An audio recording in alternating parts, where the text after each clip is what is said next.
এক ব্যক্তির সন্তান নাই, মারা যাওয়ার পরে তার ভাতিজা ছাড়া আর কেউ নাই। তো আপন বলতে তার ভাতিজা ছাড়া যেহেতু আর কেউ নাই, মারা যাওয়ার পর তার টেনশন হলো আমার সম্পত্তি সব আমার ভাতিজা পাবে। এই চিন্তায় ভাতিজারে হত্যা করে ফেলছে। মারা যাওয়ার পরে সম্পত্তি পাবে এই চিন্তায় হত্যা করে ফেলছে। তার সম্পত্তি আরেকজন পাবে। মুফাসসিরিনে কেরাম আরো অনেক কিছু লিখছেন। তা যাই হোক, এক ব্যক্তি নিহত হয়েছে, হওয়ার পর যে যাকে মারছে তাকে রাতের বেলা অন্য এলাকায় নিয়ে ওই এলাকার এক ব্যক্তির দরজার সামনে রেখে দিছে। সকালবেলা যে হত্যা করছে সেই বলতে লাগলো, আমার অমুককে পাচ্ছি না খুঁজে। এগুলা বলতে বলতে খুঁজতে খুঁজতে এলাকাবাসী গিয়ে দেখে আরেক এলাকার এক ব্যক্তির ঘরের দরজায় নিহত ব্যক্তি পড়ে আছে। যে হত্যা করছে সেও চিল্লাইতেছে, আর অন্যান্য যারা তারাও হত্যাকাণ্ডের বিচার চায়। স্বাভাবিকভাবে যার ঘরের দরজার সামনে হত্যাকারীকে পাওয়া গেছে, ওই এলাকাবাসীকেই দোষারোপ করা হচ্ছে। দোষারোপ করার পর এলাকাবাসীর যখন একজন আরেক দলকে দোষারোপ করতে লাগলো,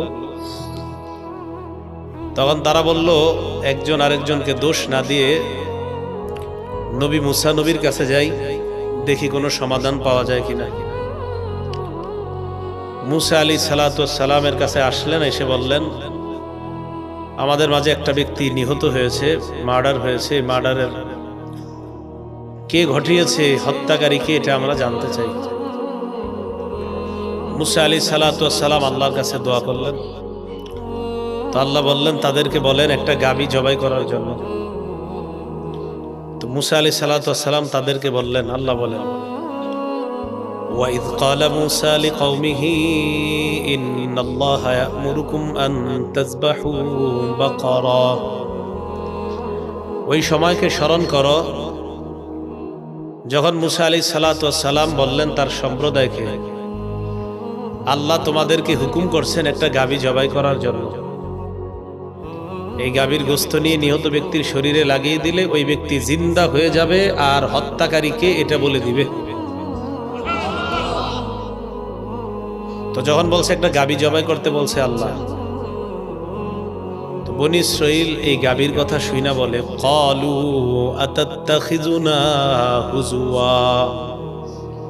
মুসা, তুমি কি আমাদের সাথে উপহাস করছো? আমাদেরকে কি তুমি উপহাসের পাত্র বানাচ্ছ?